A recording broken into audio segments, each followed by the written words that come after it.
Major support for Carolina Business Review provided by Grant Thornton. Operating in more than 100 countries, our tax, audit, and advisory professionals specialize in helping companies unlock their growth potential. Colonial Life, providing benefits to employees to help them protect their family, their finances, and their futures. And Sonoco, a global manufacturer of consumer and industrial packaging products and provider of packaging services with more than 300 operations in 35 countries. The Chinese trade dispute, Canadian-Mexican trade agreement, local housing and affordability issues, commercial activity, and of course the economy itself, considering that right now these are distractions for us that are staring down the barrel of summer vacations. Will these distractions continue into the summer months? Welcome again to the most widely watched and longest running source of Carolina business, policy, and public affairs. I am Chris William. And on this program, as we hit our stride during this seasonal summer holiday, what are those issues that are still worth discussing, and especially now? Well, we will start off in a moment with our veteran panelists, Chung and Grady Johnson. Stay with us. Gratefully acknowledging support by Martin Marietta, a leading provider of natural resource-based building materials, providing the foundation upon which our communities improve and grow. Blue Cross Blue Shield of South Carolina, an independent licensee of the Blue Cross and Blue Shield Association. Visit us at southcarolinablues.com. The Duke Endowment, a private foundation enriching communities in the Carolinas through higher education, healthcare, rural churches, and children's services. Barings, a leading global asset management firm dedicated to meeting the evolving investment and capital needs of its clients. Learn more at barings.com. On this edition of Carolina Business Review, Christopher Chung of the Economic Development Partnership of North Carolina, Grady Johnson of SC Biz News.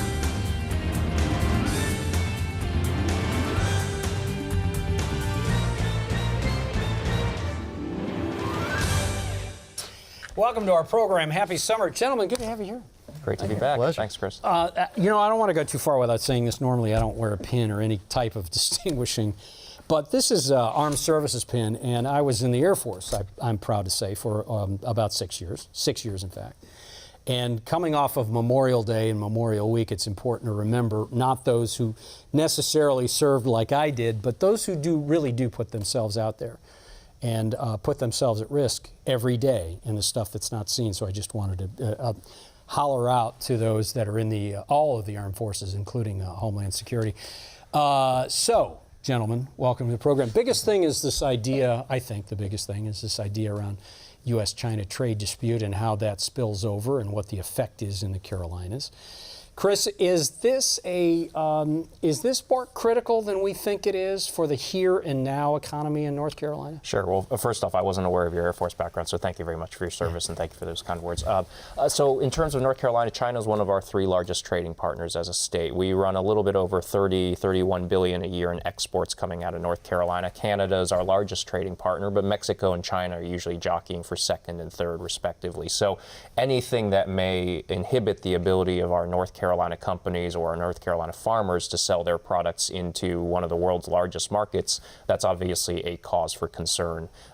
With the U.S. imposing tariffs on Chinese imports, the fear, of course, is retaliatory tariffs coming from China or any of the other trading partners the U.S. has that might take action if the U.S. imposes tariffs. You know, we've laid tariffs on Canada.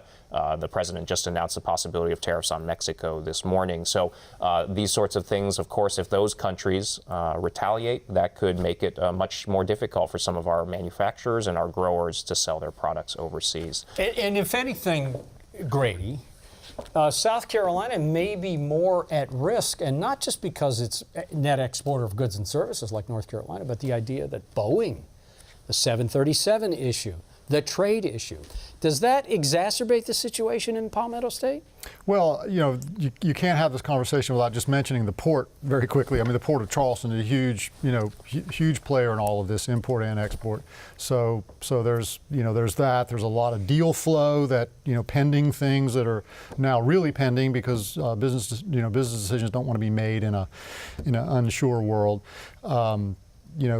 with Boeing, the thing that those of us who live in South Carolina and us specifically down in Charleston covering the news have to get used to is with these larger companies and these really big issues, it's not like covering small and medium businesses where you can just go to the business owner and get an answer and whatever. And some of these, these larger issues for us locally are really not an issue, and I'm speaking from a journalist perspective. You just be going out trying to make some news out of something, because what happens is companies like this with both the 737 MAX thing and also trade, they hunker down. You don't get a lot of statements out of them. There's not a lot of news. You can't really report. There's no inside baseball that you play. Right.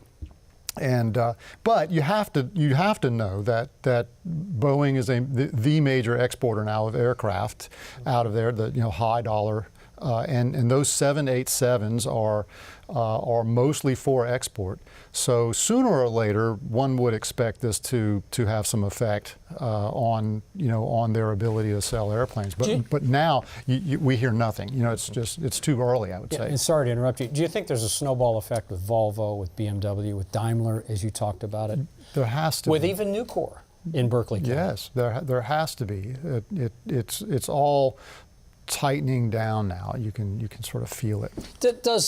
And Chris, not to put words in your mouth, but it would seem the agribusiness is probably at as much risk as any large manufacturer would be here. Yeah, absolutely. I mean, agriculture is huge in North Carolina. It's a $90 billion industry. It's a cornerstone of the state's economy, and one of those categories of products that the Chinese have levied retaliatory tariffs on U.S. exports is, of course, in agricultural commodities. So pork and soybeans, two of the most important crops and agricultural products coming out of North Carolina, are subject to these tariffs. So, of course, farming is never an easy business, right? I mean, you don't control the weather, which is one of the biggest variables, and to make life even more difficult for the agricultural community in the form of these tariffs. I mean, that's a sector that's so important in North Carolina. So what's the effect going to be long term on some of these growers and producers? Hopefully these trade wars end pretty quickly, but if they drag on for a long time, that could really have a detrimental effect on all of our industries, including agriculture.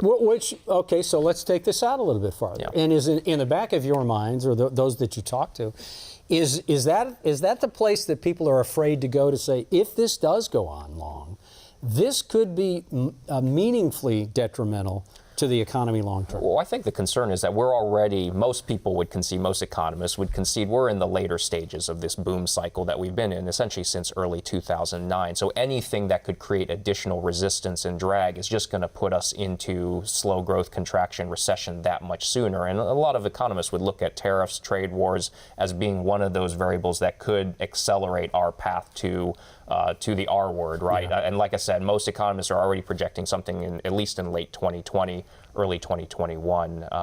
This could push us there even sooner, which of course would be impactful on all of us trying to do economic development. Grady, do you think this is a bit like whistling past the graveyard? Like, I just don't want to look there, and maybe I can get past this without worrying about it? I mean, I'm talking about the analogy to the economy. Yeah, it seems to be.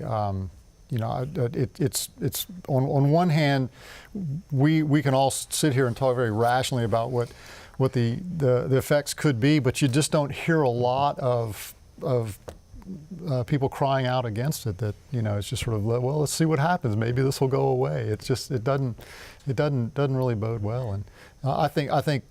Like Chris said, I think agriculture is going to take a big hit. Yeah. The one of the largest exports out of the Port of Charleston is frozen chicken. It's not a very sexy thing. Talk about airplanes and Daimler vans and all these things, but it's frozen chicken, and there's a huge agribusiness built around the growing, the processing, the transporting, the storage of frozen chicken to get out of the Port of Charleston. Seasonally, it is summer months or approaching summer months in the Carolinas, and it's tourism season. I mean, it's big. It's a big dollar business, of course. Agribusiness and tourism are among the largest businesses in the Carolinas. Chris, tourism is, I'm not going to call it a division, but certainly meaningful to EDPNC. Sure, absolutely. And it just in general commerce for North Carolina. How would you forecast it for this year? Good? So it was a record-breaking year in 2018. Governor announced our tourism spending numbers for 2018 just about a month ago, and it was $25.3 billion. So that's, again, a record for North Carolina in terms of visitor spending. You look at the jobs supported by the tourism industry in the state, it's close to 220,000 jobs in hospitality, leisure, the travel sector in general. That's a huge economic contribution. Tourism is economic development. In terms of what happens in 2019, so far, the numbers look good. I mean, we look at revenue, room revenue and room occupancy rates as a proxy for what that visitor spending looks like. And so far, at least through the first quarter of 2019, those numbers continue to look strong. Hopefully, the hurricanes stay away from North Carolina this year. That obviously can have a detrimental effect on tourism and visitation. But so far, we're off to a pretty good start, and hopefully we can break that record yet again in 2019. So if you compare quarter to quarter of last year, is North Carolina pacing ahead of where they were last year at this time? I think on some of the proxy metrics we use, which again, we look at room demand and room revenue, those things are doing pretty well compared to where we were at this point last year. And if 18 was a record-breaking year, hopefully we're at least through the first quarter of 19 on pace to have another really strong year in terms of visitor spending. Grady, what about PRT in South Carolina? Well, I don't have a command of the data the way that Chris does, but the overall impression I have, just a couple of interesting things. One is that tourism has generally been thought of in South Carolina as the coast. But with Greenville, Spartanburg area, and Greenville specifically doing the kind of revitalization that it's done, it's starting to become a tourist destination, which is really interesting to see tourism now expanding up into the upstate of South Carolina. Usually people sort of drove through that part of the state to get into the North Carolina mountains, but now that's starting to become a destination, which is very interesting to watch. Back on the coast, the other thing that's happening is it's so successful. Charleston has sort of out-Charlestoned itself, and what I mean by that is we're really hitting the point now where food and bev workers and restaurants and all are really put under stress because there are not enough people to actually serve the people that are coming to Charleston now. Absolutely. And the city is grappling. Charleston itself is grappling with new hotels coming in, and they're having to change some regulations and sort of rethink, okay, how many hotels do we want? Where do we want them? To try to have a balance between a vibrant, mixed-use, livable city or a tourist destination. And one of the things that's always the rub in Charleston, yeah, isn't it? The old Charleston and new Charleston. Yeah, and I think it's a good struggle. The city, is as much as I like to throw darts at it because I live there.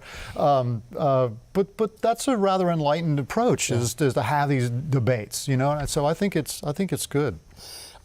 And before we do that, coming up on this program next week, his name's Joe Brannon. Joe is the president of the North Carolina Electric Co-ops. That is a conglomeration of not the Duke Energies of the world, but rather the small utility providers that come together between North and South Carolina. There are 50 of those, covering about 4 million people. We'll talk to Joe Brannon about that. And also Dr. Patrick Cawley is the president of MUSC in Charleston. Speaking of Charleston, he'll be joining us on the program as well. Chris, back to North Carolina. General Assembly's still turning out the sausages there, brother. And we know what happens with a lot of policy. One of the big hits, at least with the craft beer industry, for the craft beer industry, is they've gone from, they can ship 25,000 barrels of beer.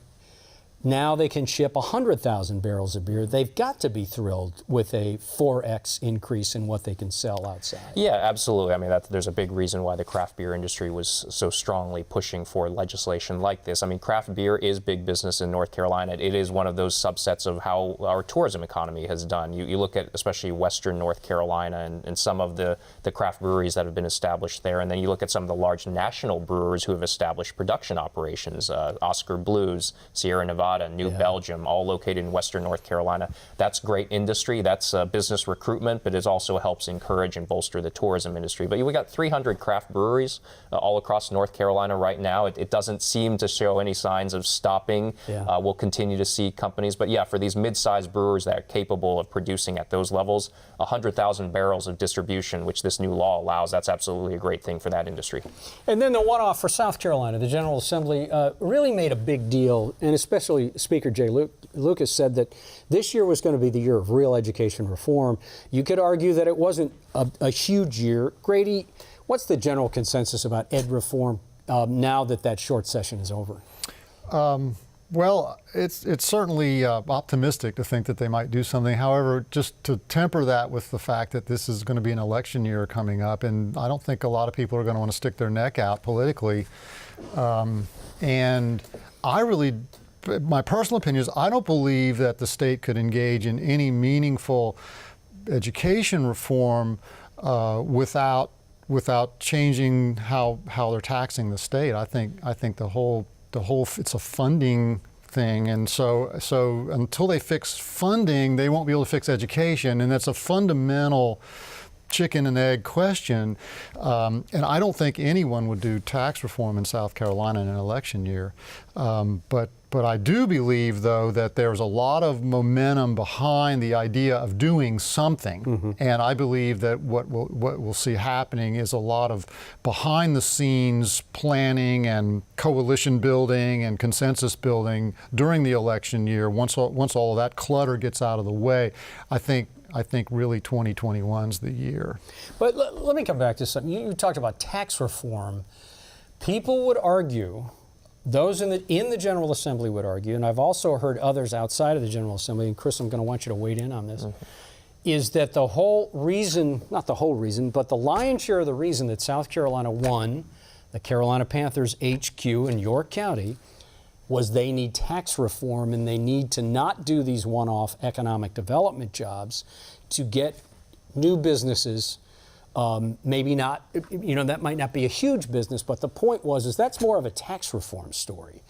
You think that's more of a tax reform story? Or is this a North versus South? We got part of the Panthers, et cetera, et cetera. I don't really see it as a tax reform story because I see tax reform is much more comprehensive than economic development deals. I mean, it's funding. It's fundamentally balancing what I would call equality with equity, and what I mean by that is that everyone should have equal chances and equal opportunities in the state to take advantage of the educational opportunities. But frankly, there are a lot of people in the state who need an extra step up, an extra leg up to be able to even take advantage of all these equal opportunities. So you can't just go, well, it's everything is available equally to people. There are plenty of places in the state that need a different balance in the way we're funding them to raise a lot of these areas up enough to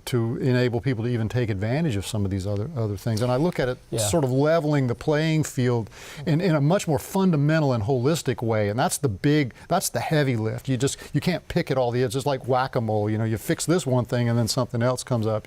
You've got to fix the whole system. And that's why I think the brave move is to revamp the whole system.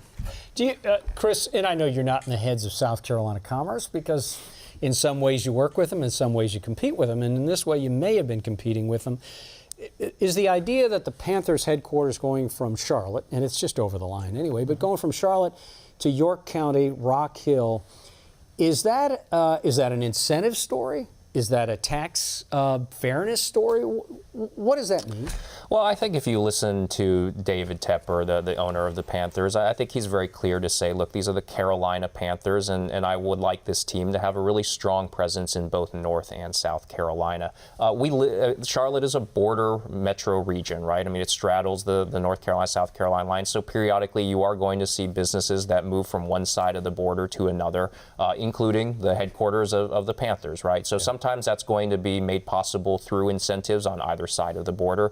Sometimes it may just be more of a strategic fit. For example, it wouldn't be surprising to see companies that decide to move from maybe a more suburban enclave on the South Carolina side, figuring they need to be somewhere like the South End or a more urban core location, as is what's available in uptown Charlotte. So again, sometimes there's business factor reasons, sometimes there's economic incentive reasons driving all of that. I think for the Panthers themselves, this is part of it seems to me anyway, is part of a broader move just to establish a really strong foothold in both states. We're thrilled that they'll continue to play, of course, every other Sunday right here in Charlotte. That's going to bring the eyes of the world, the NFL watching community to Charlotte. I know David Tepper has grand plans for what else can be hosted in Charlotte, and I think that's going to continue to make this region that much more visible in the world's eyes.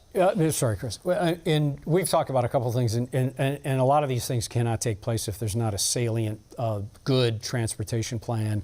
You talk about the Low Country in Charleston and trying to manage that explosive growth. The Triangle is no different. We talked some about Charlotte. We talked about upstate and South Carolina, Greenville. Chris, I'll start with you. The Durham Orange light rail line is not going to happen. You could argue why. Should it be, should it not be? But really, this is a broader plan. And I found this interesting, a major commercial real estate developer from Charlotte was speaking to a gang in Raleigh and said, if you all could fix your transportation plan, you would be out front of Charlotte by now in growth and development.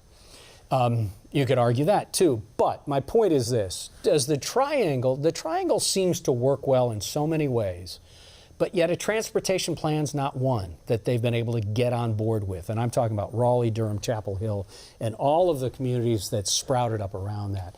Where's the disconnect in that transportation plan? That's a good question. Again, having only lived in North Carolina for less than 5 years now, that some of these things may be historically based. Of course, Wake County, where Raleigh sits, they passed a pretty expansive bus rapid transit plan a couple of years ago. That was something that the voters weighed in on, and that's going forward full steam. We know that where we sit, when we're talking to companies that are looking in the Triangle region or looking elsewhere in North Carolina, for an increasing number of companies, they are inquiring about things like public transportation, even mass transit. You look at something like Amazon and their second headquarters search, some of the technology and headquarters companies we deal with on a routine basis, trying to get them to look and locate in North Carolina. Yes, they're absolutely interested in public transportation. It doesn't necessarily have to be light rail. That's often what people think of. But really, the solution's got to fit whatever each of these communities believes to be the most appropriate path forward for them. Do you feel like regions, and I promise I'm going to give you a chance because Charleston, of course, has the same problem.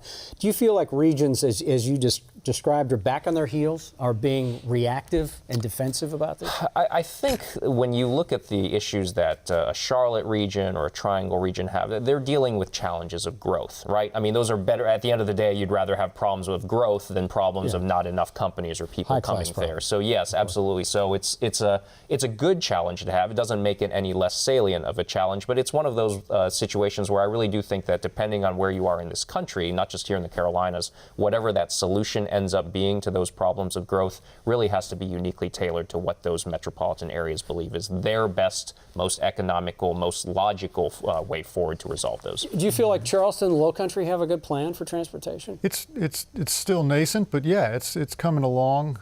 Is there a lot of public buy-in? Do you get the Somervilles, Panopolis? I think there's a lot of public buy-in during rush hour, and then I think then it becomes, well, not in my backyard. But I do believe they've got a decent beginning for some rapid transit. It's not rail. I think we've kind of that's been dismissed. It's a more flexible bus system. Looks like a train. I've seen some drawings of it. Looks like a train, but it's on rubber tires, so it's much more flexible. It can go around, move around, and certainly the economic development community is behind it. The commercial real estate development community is behind it because now you've got these corridors where you can put some density, and so people are starting to believe it. But it's a massive problem. It'll take a generation or more to fix. And I'm always reminded by somebody who told me how bitterly their grandparents objected to being taxed to build the interstate system. Like, who's going to ride on an interstate? Yeah, you know? wow. And so I think the other part of it is that just the general citizens are going to have to understand that we now will have to endure some financial pain and some other pain so that a couple of generations from now, this won't be nearly the problem that it is now. And it's hard to get people to think so long term. Everybody is so, I want it now. But you know what, it would seem like, and not trying to canonize or demonize the guy, but you think about somebody like Jim Newsom at the Ports Authority that's been so good at developing the port, that would be an important voice for a transportation plan that clearly cuts right through the center of the Charleston low country community to get to a port, and there's a lot of traffic. So can you leverage those kind of voices? And you've got about 20 seconds. You can leverage them to a certain extent, but at the end of the day, it's a taxation issue. I mean, somebody's got to pay for it. I mean, that's the deal, and getting the local people to buy into paying taxes now for 50 years from now that's a heavy lift. That's a heavy lift. A problem? Yeah. Thank you. Grady, nice to see you. Thank always. You. My pleasure. Thank you. Chris, thanks for being on the program. Thanks for having me. Appreciate it. You bet. Thank you for watching our program. If you have any questions or comments, CarolinaBusinessReview.org. It's a long term, but it's worth it. You can watch past programs, and you can certainly suggest other programs. Thank you for watching our program. Happy summer. Until next week, I'm Chris William. Good night. Major funding for Carolina Business Review provided by Martin Marietta, Colonial Life, the Duke Endowment, Barings, Grant Thornton, Sunoco, Blue Cross Blue Shield of South Carolina, and by viewers like you. Thank you. Promotional consideration provided by Business North Carolina Magazine. For more information, visit CarolinaBusinessReview.org.